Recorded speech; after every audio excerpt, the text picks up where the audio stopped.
설교 말씀 복음서 강의 60번째 시간입니다. 벌써 60번째인가요?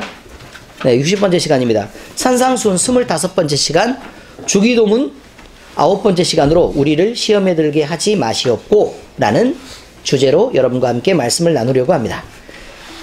우선 성경에서요, 우리를 시험에 들게 하지 마시옵고 라는 부분에 대한 이야기가 나왔을 때 시험이다 라고 얘기하면 과연 어떤 의미로 쓰이는가 라는 게 되게 중요하겠죠.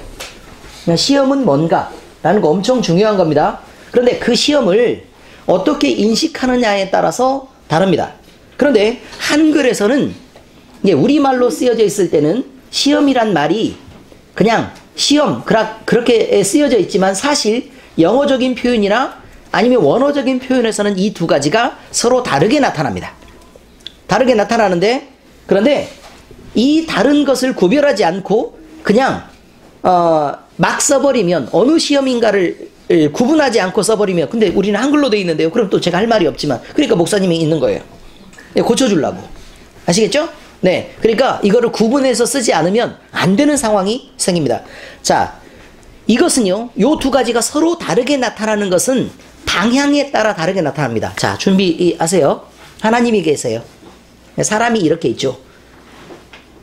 있습니다. 하나님이 사람을 향해서 이렇게 하나님이 사람을 시험하신다라는 말에 대한 시험이 있고요. 사람들이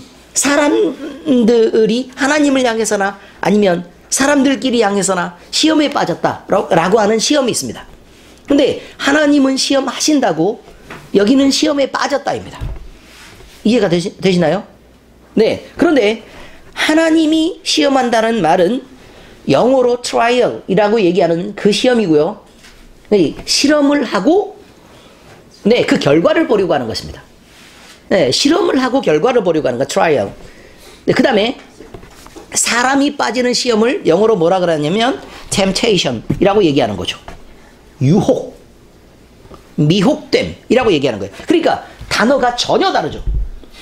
그런데 성경 말씀에서 그런 의미로 그렇게 나와 있는데, 이런 것들을 구분을 안 하고 쓴다는 건 굉장히 위험한 거죠. 이게 성경을 읽을 때도 마찬가지입니다. 자, 그럼 먼저 하나님이 주시는 시험이라는 게 어떤 의미가 있느냐라는 거예요. 하나님이 주시는 시험이란 어떤 의미가 있느냐? 네, 트라이얼이죠. 자, 하나님께서 사람을 시험하시는 이유는 한 가지입니다. 시험하시는 한 가지죠. 그것은 사람이 하나님 안에 서 있는지 자신을 점검하게 하고, 그 결과가 하나님의 복으로 미치는지 아니면 복이나 은혜로 미치는지 아니면 벌 주고 훈련을 다시 시키는 방향으로 미치는지를 알게 하기 위해서 자기의 믿음을 점검하라고 하는 것입니다. 자, 여러분, 하나님은 아브라함도 시험하셨고요, 이스라엘 백성들도 시험하셨다고 얘기하고요, 너희 자신들을 시험해보라고 얘기하기도 하고요, 뭐 이렇습니다. 자, 그런데 잘 생각해 보세요.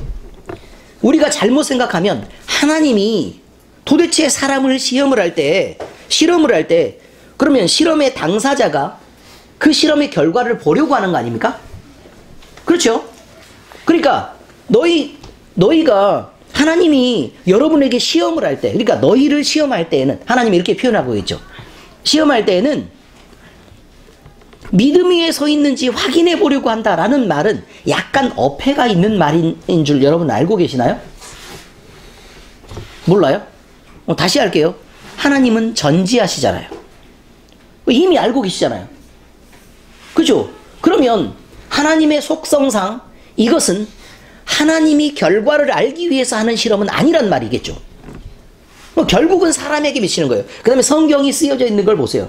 누구를 위해 쓰여졌죠? 하나님을 위해서 쓰여진 게 아니에요. 사람의 구원을 위해서 쓰여져 있는 거예요. 자, 그러면 하나님이 시험하시는 것이, 하나님이 실험을 하시고 그 결과를 하나님이 보려고 하는 시험은 아니죠. 이해가 되십니까? 똑똑해지셨어요? 자, 그러면 하나님이 사람을 시험하는 그 시험은, 하나님이 시험을 주시는데 그 결과를 누구에게 보라고 하는 걸까요? 그렇죠. 시험을 받고 있는 본인에게 보라고 하는 거예요. 사람을 보라고, 사람에게 보라고 하시는 거예요. 그런데 그건 봐서 어쩌라고요? 이렇게 하나님이 시험하셨는데 내가 시험을 통과했는지 안 했는지를 보고 시험을 통과했을 때 그걸 깨닫고 하나님이 그 시험을 통과하니까 뭐 이거 말도 안 되게 왜 이렇게 복을 주시지? 한마디로 상 주고 싶어서 자 이거 한번 해봐. 엄마가 하는 것처럼 이미 상을 주고 싶어서 정해놓고 근데 안 해. 그럼 어떻게 되죠? 그럼 못 주죠. 왜냐면 안 했는데도 주면요 이게 애가 습관이 잘못돼서 교육이 안 돼요. 잘 했을 때 주는 거예요. 그래서 조금 다독이고 자 다시 한번 해봐 라고 얘기하는 이런 것들이 바로 시험이란 말입니다. 그러니까 의미를 알아야 되죠. 여러분 유혹에 빠지고 미혹되라고 부모가 자식에게 시험하는 경우가 어딨냔 말입니다. 그러니 하나님의 속성을 잘못 이해하고 한참이나 잘못 이해하는 사람들이 하나님이 사람을 시험한다라고 말하는 거예요. 하나님 왜 이렇게 나에게 시험을 주시지? 나는 대부분의 말은요 자기가 자기 욕심에 이끌려서 막 그 욕심을 벗어나지 못하고 막 움켜쥐고 막 이렇게 있는 거예요. 뭐하고 똑같은 거냐면 철창 사이에 손이 간신히 이렇게 들어가는 거죠. 들어가죠. 그럼 여기 음식이 있는데 이걸 붙잡아요. 붙잡고 뒤에서 늑대가 달려오는데 얘를 얼른 이게 빼긴 빼야 되는데 이걸 못 빼고 계속 이렇게 있는 거예요. 그런데 얘기를 하는 거죠. 너 놓고 빨리 피해라. 내가 그거 줄게. 라고 얘기하는데 왜 이렇게 시험을 주시지? 이러고 있는 거라고. 여러분이 재물을 붙잡는 게 그런 의미란 말입니다. 하나님이 주시겠대잖아요. 그래서 하나님이 어떤 분인지도 알게 하고 그 시험을 통해서요. 또 하나님이 넉넉하게 여러분을 사랑하시는 분인지 여러분이 분명하게 확증하기 위해서 시험이 있습니다. 하나님은 이런 의미로 아브라함을 시험하셨습니다. 창세기 22장에 보니까요.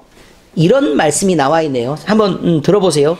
그 일 후에 하나님이 아브라함을 시험하시려고 그를 부르시되 아브라함아 하시니 그가 이르되 내가 여기 있나이다. 여호와께서 이르시되 네 아들 내 사랑하는 독자 이삭을 데리고 모리아 땅으로 가서 내가 내게 일러준 한 산 거기서 그를 번제로 드리라. 번제는요 잘 들으셔야 합니다. 번제는 그 전에도 말씀드렸지만 일단 재물을 묶어요. 그리고 칼을 들어서 죽여요. 그리고 얇게 포를 떠요. 회를 치듯이. 그리고 그것을 기름과 내장과 다 구분하고 그 피는 뿌리고 그 다음에 나머지 재물들은 하나님 앞에 태워서 올려드리는 제사를 번제라 그래요. 근데 아브라함에게 몇 세에 낳은 아들이요? 100세에 낳은 아들. 100세에 낳은 아들을 이삭을 하나님 앞에 번제로 드리라고 하나님이 요구하고 계시는 거예요. 그런데 이 내용은 그러면 아브라함이 이걸 감당하기가 쉬웠겠느냐 말입니다. 상식적으로 우리가 생각하면 아니 아이도 낳지도 못하는 100세에 하나님이 주셨으면 하나님이 다시 주시든지 살려주시든지 알아서 하시겠지. 그건 여러분들이 너무 가볍게 생각하는 거예요. 그러지 말고 그걸 내 새끼라고 생각을 한번 해보란 말입니다. 그게 가능한 일이겠느냐 라는 말이죠. 그런데 아브라함은 이 말에 순종하고 모리아산으로 가서 그를 묶고 나무 위에 놓고 칼을 번쩍 들어서 그를 잡아서 하나님 앞에 드리려고 했습니다. 왜요? 하나님은 어떤 분인지에 대한 신뢰가 있었기 때문입니다. 그럴 때 하나님이 더 급해지셨어요. 아브라함아 당장 멈춰라. 네가 나를 사랑하는 줄 내가 알겠다. 그만 좀 해라.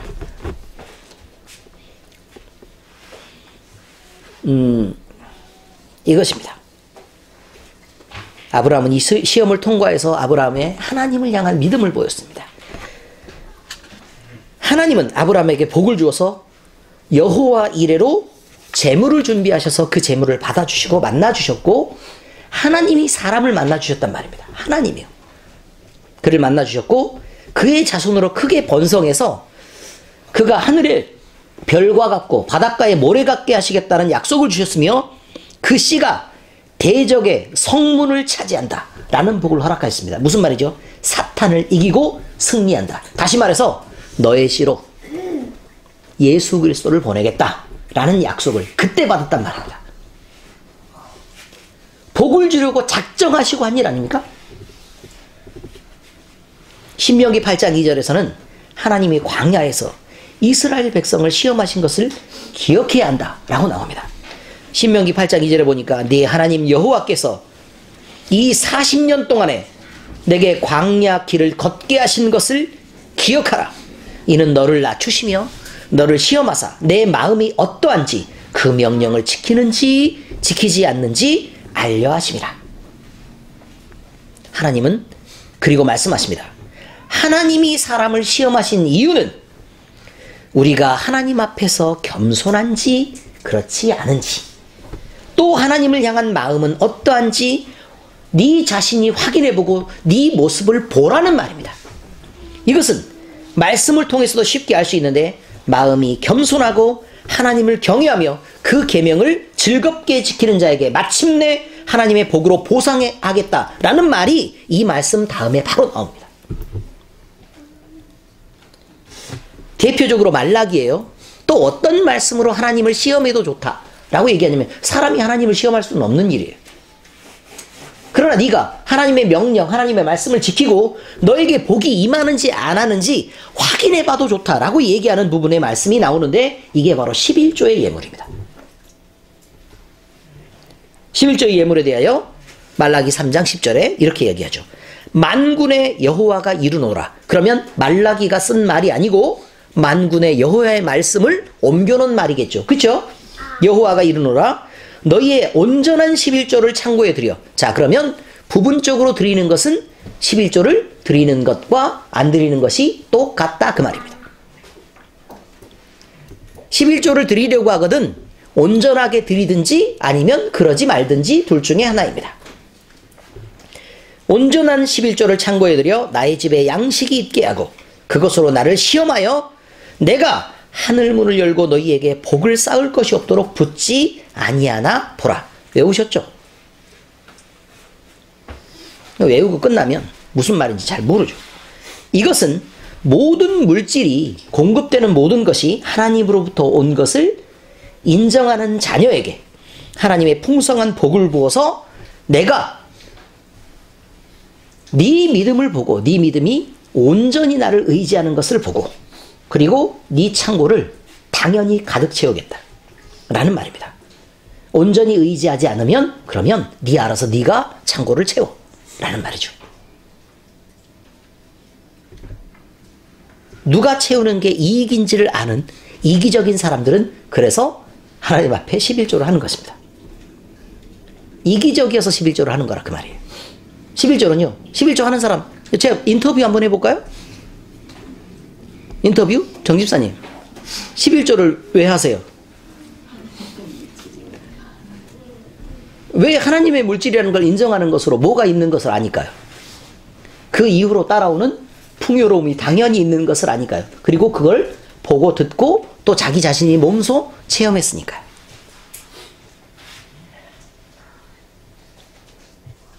그렇지 않습니까? 당연합니다. 그걸 못 믿는 사람은 창고에 있는 것을 아껴 써야 합니다.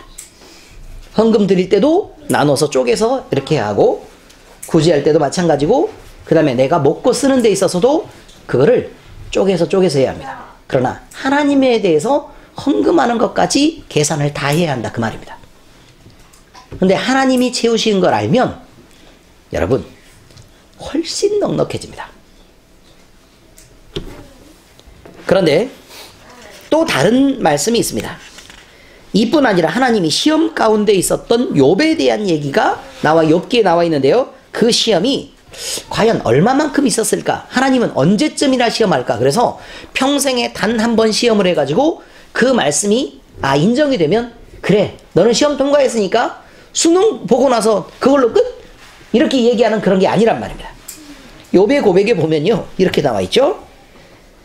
욥은 그 시험이 아침마다 권징으로 분초마다 시험이 있었다고 고백하고 있습니다. 1분 1초마다 시험이 있다. 시편의 기자는 이 시험을 통해 하나님이 자기를 단련하셨다고 고백하죠. 은과 같이 단련했다. 욥기 7장 18절에 보니까 아침마다 권징하시며 분초마다 시험하시나이까 라는 표현으로 욥이 얘기하고 있고, 시편 66편 10절에 보니까 하나님이여 주께서 우리를 시험하시되 우리를 단련하시기를 은을 단련함 같이 하셨으며, 시편에는요 이런 말씀이 무지무지하게 많이 나와요. 계속 반복해 나와요. 우리를 시험하시고 우리를 단련하셨다. 우리에게 시험을 주시고 하나님이 우리를 단련하셨다. 내가 정금같이 주 앞에 나갈 것이다. 계속 나와요. 계속.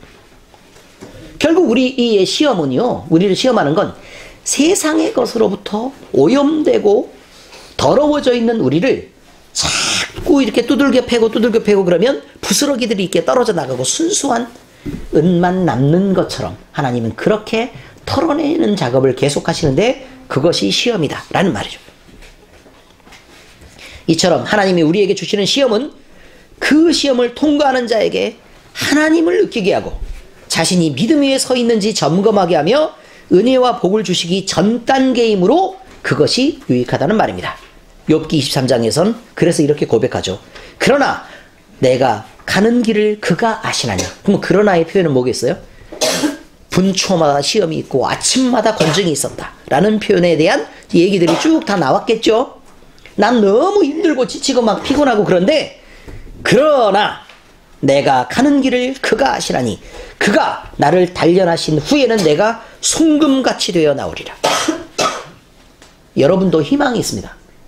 여러분이 정금같이 되는 날, 송금같이 되는 날이 올 것입니다.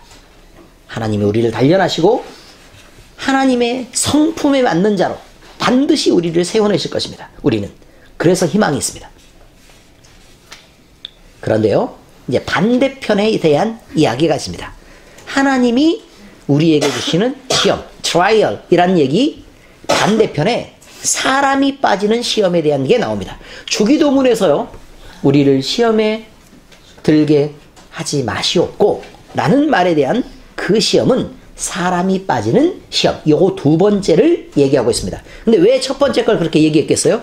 성경을 읽다 보면 시험이라는 말을 구분해야 될 실력은 있어야 하니까, 그래서 제가 드리는 말씀이었고요. 두 번째는 사람이 빠지는 시험입니다. 반대로 사람에게서의 시험은 유혹을 의미하는 temptation이라는 말을 의미합니다. 이것은 자기 마음속의 욕심으로 인하여 죄에 이끌려 넘어지는 것을 말하는 것입니다. 이런 것들은 피해야 할 일입니다. 그럼 출발이 나를 위하고 나를 중심 삼고 내가 무엇인가를 이루겠다, 내가 무엇인가를 얻겠다, 내가 무엇인가를 인정받겠다 하고 하는 이 모든 욕심은 그것이 자연스럽게 시험으로 연결되고 넘어짐을 유발하게 된다는 뜻입니다. 야고보서 기자는 사람이 받는 시험에 대해 이렇게 말하고 있습니다. 시험을 참는 자는 복이 있나니 이는 시련을 견디어낸 자가 주께서 자기를 사랑하는 자들에게 약속하신 생명의 면류관을 얻을 것이기 때문이라. 자, 그럼 이 시험은 뭘까요? 하나님이 사람에게 주시는 시험, 생명의 면류관이 되는 것. 다음에 나오는 시험은 이렇게 되어 있습니다. 사람이 시험을 받을 때 내가 하나님께 시험을 받는다 하지 말지니. 그러니까 시험이 두 가지가 있는데, 하나님으로부터 오는 시험은 훈련이란 말이고 점검이란 얘기죠. 자, 그런데 사람이 스스로 시험을 받을 때를 얘기하고 있습니다. 이때는 사람이 시험을 받을 때 내가 하나님께 시험을 받는다 하지 말지니 하나님은 악에게 시험을 받지도 아니하시고 친히 아무도 시험하지 아니하시느니라. 이 말은 유혹하거나 넘어짐을 유발하기 위해서 하는 하나님의 행동은 없단 말이죠. 그러니까 그 시험과 이 시험을 동일하게 놓고 생각하지 말아라 라고 얘기하고 있는 것이죠. 하나님이 시험하시는 그 시험을 사람이 받는 시험과 같이 생각해서는 안 된다. 사람 스스로 당하는 그 시험은 하나님으로부터 오는 것이 아니라 하나님으로부터 오는 것이 아니다. 하나님은 친히 그런 식의 시험을 하거나 그런 식의 넘어짐을 유발하지는 않는다라는 말이죠. 대충 이해가 되시나요? 이제 이해되셨어요? 네? 네. 오직 각 사람이 시험을 받는 것은, 사람이 시험을 받는 것은 자기 욕심에 이끌려 미혹됨이니 욕심이 잉태한 즉 죄를 낳고 죄가 장성한 즉 사망을 낳느니라. 그래서 성경 말씀은요, 그냥 이렇게 이어지는 것 같아도 이게 구분되는 게 있단 말이죠. 그걸 정확하게 나누지 않으면 성경을 이상하게 읽는 거예요.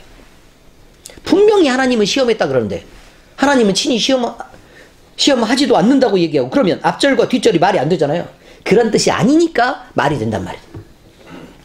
하나님이 주시는 시험은 멸류관을 예비하는 것이다 라고 확인하죠. 그러나 사람이 받는 시험은 자기 욕심에 이끌려 미혹되는 것이다. 한마디로 하나님은 상 주고 싶어서 확인하는 것. 사람이 받는 시험은 내가 무엇인가를 이루려고 욕심을 부리는 것으로부터 죄를 선택하게 되고 그것으로부터 넘어짐을 유발하는 것이다. 이렇게 말하고 있습니다.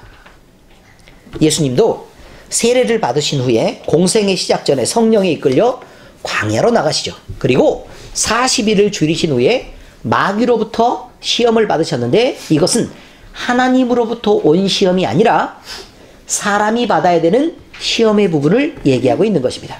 이것은 육신을 가진 인간이라면 누구나 세상에 살면서 거쳐야 되는 시험들이기 때문에 예수님이 친히 이런 부분을 체휼하시고 이겨내시는 것을 보여주셨다. 그래서 우리는 예수님의 그 모범을 보면 우리가 우리 욕심에 이끌려서 미혹되는 시험을 어떻게 판단할 것인가, 그리고 그 시험을 어떻게 이겨낼 것인가라는 중요한 가이드를 받게 된다. 그런 말이죠. 예수님이 받은 첫 번째 시험은 배고픈 이들에게 임하는 부귀영화의 시험이었습니다. 마귀는 40일을 줄이신 예수님에게 돌로 떡이 되게 하여 먹으라고 시험합니다. 이것은 배고픔과 가난. 근데 배고픔과 가난이요, 당장 배가 골고 당장 가난하고 라는 표현보다는요, 배고프면 어떡하지? 나중에 가난해지면 어떡하지? 라는 그 걱정을 얘기하고 있는 것입니다. 당장 배고픈 것도 있겠지만 그 걱정으로 의미하죠. 지금 부자로 잘 살고 끼니 걱정이 없는 사람들이 잔뜩 욕심에 이끌려서 내가 나이 들어서 풍요를 누리려고 쌓아두려고 길을 쓰고 더 많은 재물을 가지려고 하는 이 모든 것들이 다 이런 시험에 든다는 뜻이죠. 그러니까 당장 먹을 것을 요구하고 이렇게 하면요, 우리는 그런 생각을 하죠. 난 오늘 먹을 것을 위해서 시험을 받지는 않는다. 누가 뭐라 그래요? 있는데 뭐하러 시험을 받겠어요?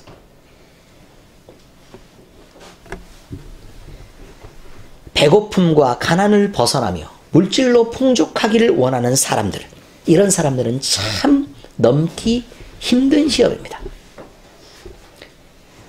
두 번째 단계의 시험은 믿음으로 하나님을 시험하는 시험입니다. 마귀는 예수님을 성전 꼭대기로 데려가서 하나님의 아들이여든 뛰어내리라고 말합니다. 하나님의 아들 맞잖아요. 그렇죠? 그럼 뛰어내리면 하나님이 받아주셔요, 안 받아주셔요? 잘은 모르지만 받아주실걸요? 그렇지 않습니까? 왜냐면 십자가에 매달려 죽으셔야 되니까. 죽어야 되니까 결국 살려놔야 되잖아요. 거기서 죽으면 어떡해요? 그러나 마귀가 한 시험의 내용을 잘 보셔야 합니다. 하나님의 아들이거든. 여러분도 하나님의 자녀죠. 하나님의 자녀죠. 그러니까 마음대로 여러분이 처신해도 좋단 말입니까? 아니란 말입니다. 그러면서 하나님은 내 죄도 이미 예수 그리스도의 이름으로 그 보혈의 공로로 내 죄가 다 사해졌다 그랬으니까 나는 뭐 이렇게도 하나님이 지켜주고 저렇게도 하나님이 지켜주시고 다 하겠지 해서 막 남편하고 싸우고 막, 그러면서도 왜 하나님은 나를 지켜주지 않으실까? 내가 하나님의 자녀가 맞는가? 라고 의심하게 한단 말입니다. 그런 시험을 하지 말라고 얘기하죠. 믿었으면 믿는 자답게 처신을 똑바로 해야 된다, 그런 말입니다. 그런 시험은요, 꼭 교회에 와가지고 난 예수 믿는다고 갑질하는 사람들이 있는데 그거 절대 안 됩니다. 세 번째 시험은 천하만국을 보이며 마귀에게 절하는 것입니다. 내가 너에게 줄게 라는 거죠. 천하만국을 놓고는, 그러니까 내가 얻으려고 하는 그 권세, 그 명예, 이것을 위해서 과연 저걸 얻는다면 내가 과연 마귀와 잠깐만 타협할 수 있을까 이거죠. 자, 사람들의 생각은 이거예요. 사람들의 생각은 천하만국을 준다 그러면 얼른 받아. 얼른 한번 딱 절하고 네 감사해요 절하고 받아요. 그리고 나서 하나님의 일을 위해서 거룩하게 쓰면 되잖아. 받아놓고 그러면 되잖아요. 아닌가요? 그게 가능한 일이냐 그 말입니다. 여러분, 기도를 받을 때요, 특히 몸이 아픈 사람들은요, 누가 신유의 은사가 있다 그러면요, 무조건 머리를 들이밀죠. 괜찮을까요? 줄기가 잘못되면요, 통째로 영혼이 물드는 것입니다. 그래서 거기서 벗어날 수 없는 것입니다. 정신을 똑바로 차려야 합니다. 내가 어느 곳에 순종하고 어디에 숙이느냐라는 건 굉장히 중요합니다. 그러므로 여러분이 작은 싸움이 여러분 마음에 있을 때 분명히 생각해야 합니다. 이건 누구의 편을 드는 일인가? 누구의 편을 드는 일인가? 마음껏 내 자신과 마귀의 편을 들어놓고 뒤에서 와서 하는 말은 그거죠. 왜 하나님이 나를 이렇게 하셨죠? 언제 그렇게 했어요? 그런 적이 없다니까요. 지 할 것 다 해놓고 이제 와서 왜 하나님의 핑계를 대냔 말이죠. 안 된단 말입니다. 그게.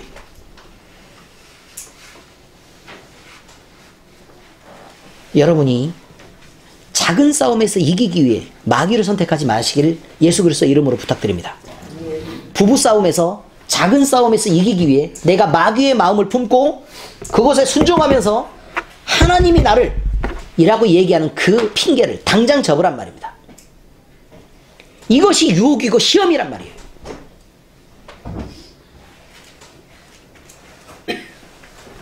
이처럼 사람에게 오는 모든 시험은 육신을 가진 인간이 겪어야 하는 욕심이나 명예에 관한 것처럼 보이지만 결국 하나님을 선택할 것이냐, 아니면 세상과 마귀와 나를 주인 삼는 것을 선택할 것이냐 라는 그 두 가지 선택의 기로에 있는 것을 얘기하고 있고, 이것은 매우 간단한 원리입니다. 하나님이냐 아니냐입니다. 손인지도 느끼는 게 있다는 거죠. 하물며 저 꼬맹이도. 예수님 시대에 바리새인들이 있었습니다.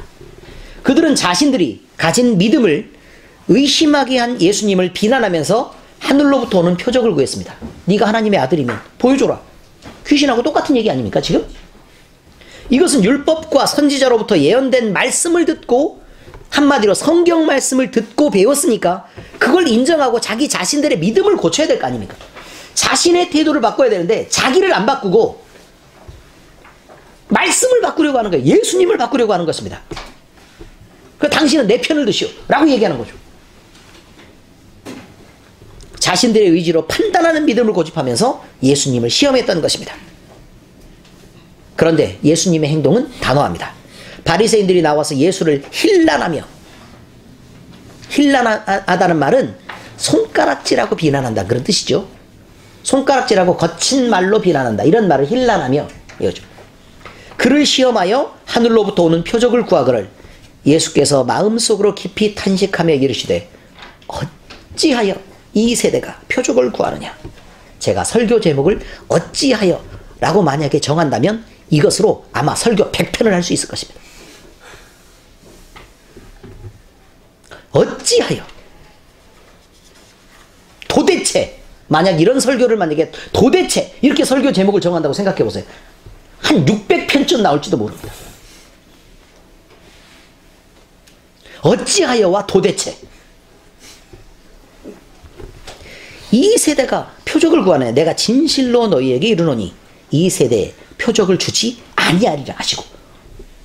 믿기 싫으면 말어. 굳이 네가 원하는 표적을 줘야 될 내가 이유가 없잖아. 싫으면 간두고 그냥 죽어. 이 말입니다. 그들을 떠나 다시 배에 올라 건너편으로 가시니라. 표적을 요구한다고 믿음인 것 같으십니까 여러분? 하나님을 믿으려고 표적을 구하는 거예요? 자기 유익을 구하고 자기 입장을 변호하려고 표적을 구하는 거 아닙니까? 예수님이 이걸 듣지 않겠다고 얘기하고 그들을 떠나라는 말이 굉장히 중요한 말입니다. 아, 여기서 이야기하다가 그들을 떠나서 저쪽으로 가셨구나, 이러면 안 돼요. 그들을 떠났다는 말이 중요합니다. 두려운 줄 알아야 합니다. 어찌하여, 도대체. 또한 예수님은 줄인 무리들이 예수님의 말씀을 들으려고 모일 때 이들을 먹이시기를 원하셨습니다. 그리고 빌립에게 그 방법을 묻습니다. 이것을 예수님이 빌립을 시험하셨다라고 말하고 있습니다. 예수께서 눈을 들어 큰 무리가 자기에게로 오는 것을 보시고 빌립에게 이르시되 우리가 어디서 떡을 사서 이 사람들을 먹이겠느냐 하시니 이렇게 말씀하시면 친히 어떻게 하실지를 아시고 빌립을 시험하고자 하심이라. 대답을 잘했어야 됐죠. 그런데 잘 못했습니다. 이 시험에서 빌립은 자기 자신의 믿음을 당당하게 증명해내지 못했습니다. 맨날 보면 뭐합니까? 빌립이 계속해서 기적 봤어요, 안 봤어요? 봤죠. 그리고 나서 예수님이 묻는 믿음에 대해서 예수님께 생명이 있고 예수님께 방법이 있는데 어떻게 그걸 저한테 물으십니까? 라고 말했으면 통과, 이거죠. 근데 걷다 대고 잘 생각해 보세요. 예수님 사람이 몇인데 그렇게 물어보세요. 가서 떡을 사와야 되죠. 근데 거리가 떨어져 있단 말이에요. 답답한 지경이네요. 이렇게 보면 뭐하냔 말입니다. 여러분의 인생 속에 간증이 있으면 뭐예요? 지금 상황에서는 전혀 딴판으로 행동하는데 여러분은 빌립과 다르다고 생각하십니까? 이것이 시험입니다.